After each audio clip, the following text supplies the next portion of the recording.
everybody, and welcome to my channel. Today we're going to be talking about the gear that I bring with me when I go spring fishing. Now when I fish in the spring, I fish very early in the spring, right when the weather starts to break from cold and icky to kind of warmer but still kind of iffy weather. So right when that weather starts to break, it starts to rain a lot, the weather's hot one day, cold the next day, or it's just really starting to warm up, and the fish are starting to move up a little bit, and they're starting to wake up a little bit more. The spot that I fish is very local and very accessible to many people, and all of the anglers from the town that that lake is fish it. As soon as the weather gets nice, they start to fish it. So what I do is I get on it very early when it's raining, when it's icky out. A lot of people aren't out there fishing because they just don't want to be out in that weather. They don't think the fish are biting. I know better. I know that the fish are awake, they are active, and they are in that spot. You just need to know what type of bait to throw in that situation. But once that spot really starts to warm up, once the weather gets nice and clear and sunny out and the spring really hits, it just gets fished way too much, and the spot just kind of gets ruined. It kind of just gets killed. But if you're smart and you know the patterns of the fish, or you know what the weather's doing and what the fish are doing, you have an idea of what to use. Now these are the baits that I use. I'm going to talk about them. I'm going to talk about all of the gear that I have, including the backpack and everything inside the backpack, and the reasons why I throw those baits. I'll even talk about the rods that I use in this video. So this is my early spring fishing tackle backpack overview for you guys. I hope you guys like it. Let's get into it. This backpack is a Smart Energy backpack. It has a solar panel in it right here built into the backpack. This was a present that I got for Christmas about 1.5 years ago. And the cool thing about this is that this will charge your phone or your camera batteries or anything that you need to charge through a USB drive. And I will open this in a minute and show you guys those things. But first things first is this pouch right here. This has this little pouch here, which is really good for, like, if you just want to throw bags of soft plastics in here, you can do that. But what I keep in here actually is a few things. I keep a bandana. Come on, backpack, work with me now. Anyway, I keep a bandana in here for my hair, for my hands, or for whatever. I also keep a heavier duty trash bag, and I keep a dry bag. Now the reason that I have these things in here is, like I said, the weather that I go fishing in, it starts to rain, or it is raining when I go, and I have to be ready for the elements. So this bag is mostly just for my phone, my wallet, my keys, my camera, and my camera batteries. So all of those electronics that I don't want to get ruined by the rain go right into this. That way they don't get ruined and I don't, you know, lose my gear. So that's right in the front pouch, so it's readily accessible. The same thing goes for this garbage bag. This garbage bag will go over my backpack, or I'll put my backpack in the garbage bag, and I will set it up maybe under a tree or what have you. That way the backpack and everything in the backpack is protected from the rain if it's really raining hard. If it's not raining too hard, I will just use the little dry bag, but if it really is coming down and I need to protect all of my gear, then I have this. And again, the bandana is just for sweat or my hair or my hands, whatever you need it. You know, bandanas have a million uses. Now, if we get into the second pouch, the first thing that I have in here is my rain jacket. This is a lightweight Columbia rain jacket. This thing has saved me so many times because, like I said, the weather is very on and off from nice to rainy and things like that in the early springtime, so that is a must-have. Also, I can take that and throw it over my backpack to protect my backpack if I don't want to put the rain jacket on. Now, like I said, this has a USB adapter in here, and it just has a connecting piece right here inside the backpack, and I can take anything that is a USB charged or powered, plug that into my solar panel, and it will charge it up as long as it's sunny and this thing is collecting the sunlight and giving off some power. But another thing that it came with, which is really cool, is this external battery charger. The same thing, it runs off a USB, so anything USB works with this. You can plug this in right to this, so this will charge this thing up, and then you can go do whatever you gotta do during the day. And say you fished through the night or whatever, you let this charge up, and then you have this for whatever you need it, for the nighttime or for whatever time. I will usually charge this ahead of time and then stick it in here if I need it. Like I said, I film all of my videos. I have a lot of camera equipment, a lot of batteries, and my phone usually by the end of the day when I'm out there is kind of dead. So it's awesome to have this, and it's pretty cool. And that's all I keep in here. I keep a couple of the USB adapters. I keep an extra one for my phone in here, and then I keep the GoPro USB drive. It charges 3 GoPro batteries at a time, and I have a spare one of them, so I keep that in here as well. So my GoPro has a charger, and so my phone has a charger. Then the main pouch, okay? This is the main pouch. It has 2 side pouches. I took everything that I keep in the side pouches out, but we will go through what I keep in there right now. I keep this scale/fish grip. This is just a $20 fish grip. It has these metal jaws on them, if you will. It's a 15-pound scale on here, up to 15 pounds. It has pounds and kilograms on here. And the reason that I go with this fish grip opposed to my Fish Grip Junior is because my Fish Grip Junior, A, is always in my tackle bag, so it's always in my actual tackle box. But B, where I fish, there are carp, catfish, snakeheads, which I have yet to catch, but want to. Largemouth bass, there are turtles in the lake. Now, it is unlikely that I will catch a turtle, but it has happened to some anglers before. A turtle will eat your lure, and then you're kind of stuck in a situation. This grip just works best for all species. It doesn't put too much pressure on the fish. It doesn't hurt the fish in any way. It's good for anything with sharp teeth like pike or pickerel or snakeheads. It'll work for trout as well. There are trout in that lake. So this just kind of works for all species. And that's it. Like I said, that's usually in the side pouch along with my tools. So I keep school scissors. I always have school scissors with me. These are orange so that if I drop them, I can always find them. And then I just keep my pliers. These come in and out of my tackle box. I do need to get a spare pair just for this kit. But these are my pliers, and I have a belt loop so that I can put them on my belt in the sheath. And these are just for Paula 6.5-inch pliers. Now, like I said, they're good to have always. I cinch that up, and that's usually what's on the one side of my bag. And on the other side, I always have my glove. The reason that I use a glove, guys, isn't because I'm afraid of the fish, okay? Like, I don't want you guys to think that I'm, like, terrified of putting my hand in a fish's mouth. Fish have, like, those sticky teeth, okay, on them, and your thumb gets all scraped up, and I don't like that.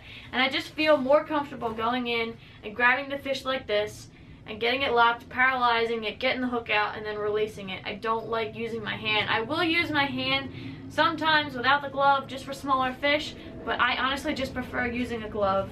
This is a baseball glove. It's not made for fishing. I do need to buy another glove and do some work on it so that it's more customized for what I need it for, but the glove is always there. I always have a glove. That's why I use a glove. Terminal tackle. This is just a miscellaneous kit. This is a Plano 350 or 3500 box, 5-9 adjustable compartments. And in this, I just have all of my tackle, my terminal tackle, and some lures. During the early spring, a small crankbait like this works pretty well. I don't throw it as much, but it works really, really well, along with some lipless cranks. So I have a couple lipless cranks. This one's like a green and yellow color. This is kind of a shad. It's a blue and chrome. And then this is like a KVD square bill. I don't remember exactly what pattern this is. But they work pretty great for throwing shallow along the grass line or things like that. Another thing that's great is a top water popper. Now, a top water popper and a frog are always in my kit no matter where I'm going fishing. There's always a popper and a frog. Always, always, always, because they're one of my favorite things to throw. Top water is just the best when it comes to catching fish. It just really is. It's so much fun. It's so cool. And I have this shallow diving, suspending jerkbait that I can twitch along with the crankbaits and things like that, just to mimic perch or bluegill or something like that. I also have a swim bait that's rigged in here because I threw it and I tied it off and I threw it in here. Like I said, this is kind of miscellaneous. But swim baits are great. I have it on a swim bait hook. And then I have a chatterbait in here. I have a white chatterbait with a Fluke Junior tied onto here. Chatterbaits are good. The vibration that they give off is really good and gives a good action. And just a little Fluke or a little swim bait is a good trailer to throw on here. And white is usually a good color for where I'm from because the water is pretty stained and white sticks out. And then I also have two little trailers. These are little crawl trailers. Don't throw these as much, but they're a good bottom bait. I know they're just trailers, and they're small profile, but they are a good bottom bait. And then for terminal tackle, I have a bunch of miscellaneous things. So I have a couple, like 3 or 4 swim bait hooks, a couple jigs, a couple drop shot hooks, a couple regular worm hooks, and then just some split shots, some drop shot weights, and a couple bobber stoppers and worm weights. And that's it. That's all that I have in this little box. Like I said, it's miscellaneous items. So the top row is usually like hooks and weights, and then the bottom rows are usually hard lures like small crankbaits, lipless crankbaits, a chatterbait, and some top water stuff for the early springtime. And that's the only tackle box that I have in here. Now comes my soft plastics. I have a couple different bags of soft plastics. And that's, honestly, this is it. After that, this is it. So, this is a Zoom Frog, or Stanley Frog, excuse me. They work really great in the springtime. Then this bag, I have some drop shot lures. So I have some little shad looking, minnow looking baits, and then some KVD Dream Shots just in here, ready to roll. In this bag, I keep flukes, okay? I have a couple different Zoom flukes that mimic kind of like a bass color and also a bluegill color and also just a regular kind of minnow color in this bag. Because flukes work pretty great in the springtime. And then I have my beaver tails. This is a pearl colored beaver tail. Doesn't work too great in my area, but in Vermont and in clear water, the white usually kills it. And then my favorite crawl to throw, this is the Innovation Reaction Innovation beaver tail. This is the 3.5, so it's the smaller beaver tail, and I believe the color is Magic Crawl. And this is a green pumpkin with red flake. Come on. I know I got another one in here, maybe I'm out. And then this is the Magic Crawl color. This is my favorite color to throw. It's green pumpkin with like a blue swirl. It looks just like a baby bluegill, and the bass just annihilate this. I jig this off the bottom, sometimes slow, sometimes a little bit faster, and this is what that big fish came off of. This is what I use mostly in the springtime is a bottom bait, and then sometimes I will go to a drop shot, and like I said, the fluke. Now let's talk about some things that the fish do and how they act and why I throw these baits. So these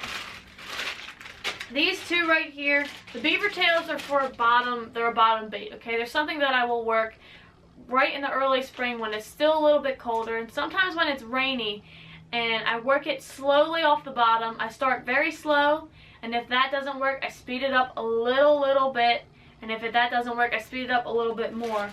But those are for those fish that are still kind of holding on the bottom, that are still suspended, that are still hanging out on the bottom and just kind of waiting. They're starting to wake up, but they're not too active. You throw this bait out, you kind of put it in front of them, you twitch it a little bit, and you get that strike, and they're feeding that way.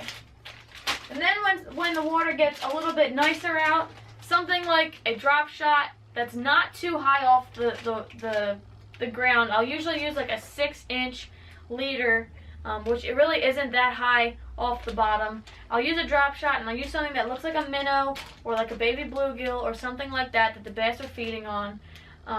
And I'll just twitch that across, again slowly, kind of dragging the weight on the bottom, but having that bait up top kind of twitching a little bit. And that's when they're more or less feeding. You just kind of throw that out there, and again just twitch it in front of them, and they'll eat it up. Okay guys, and the last baits that we're going to talk about are my flukes and my swim baits. The main colors that I throw for flukes and swim baits are pretty much the same. So I'll throw a darker color like a green pumpkin with like a red flake, something that mimics a shad, so something that has either like a dark back to it and a whiter belly, and then something that kind of looks like a baby bass. Flukes come in 1,000 different colors, so do swim baits, so it's not hard to find those colors. The brands that I stick with are just regular Zoom flukes and also Kayatek swim baits or Strike King swim baits. But there are a million different brands, so find which one you like. But the time to throw a swim bait or a fluke is when you see those fish chasing small fry or small shad, and you see the shad jumping out of the top of the water, and you see the bass following them and eating them. That's when I'll throw the swim bait or a fluke. Most of the time, it's a fluke because I'm waiting for those fish to bust, and as soon as I see them start to jump, I throw the fluke out to where it's happening, twitch, twitch, twitch, and that fish is usually right on it, smacks it and eats it. But also a swim bait is good for that time as well, because sometimes you'll see the shad jumping, but you won't see the bass following and eating them. You'll just see them jumping. So that means that there's a larger predator under the water chasing those fish and probably eating them under the water, and they're not chasing them up to the surface and ambushing them and eating them off the top. So if you just see shad jumping but no bass that are actually following and eating them up top, you throw a swim bait or a crankbait or a small jerk bait or something like that that matches the same color and the same size as those shad or those fry. And if you see the fish up top, busting on top, eating those fish, ambushing them in a corner and actually running them down and eating them off the surface, that's the time that you throw a fluke. That's the best result that I have when I'm spring fishing in my area, is when the fish, I'm watching them up top and I'm watching them bust, and I'm waiting with my fluke normally, and they're busting in a certain area, and I'll throw out and I'll twitch it right in that area, and that's when I'll get that hit. So that's the best time for you to throw those baits. And again, you want to match the hatch, so whatever color or size of those fish that the smaller fish that the bass are feeding on, that's what you want to throw. That's everything, guys. This is honestly everything that I need for spring fishing. This right here, 5 bags of soft plastics ranging from bottom baits to kind of midway suspending baits to top water baits, and then again just some hard baits, some jerk baits, some lipless crankbaits, some square bill crankbaits, a chatterbait or 2, a couple top waters, a popper and a frog, and then your terminal tackle. This is everything. This is everything that I use in the springtime, and it is so effective and it works great. You just really need to know what the bass are doing, what they're feeding on. So as always, I want to thank you guys for watching the video. I hope you liked it, and I will see you in the next one.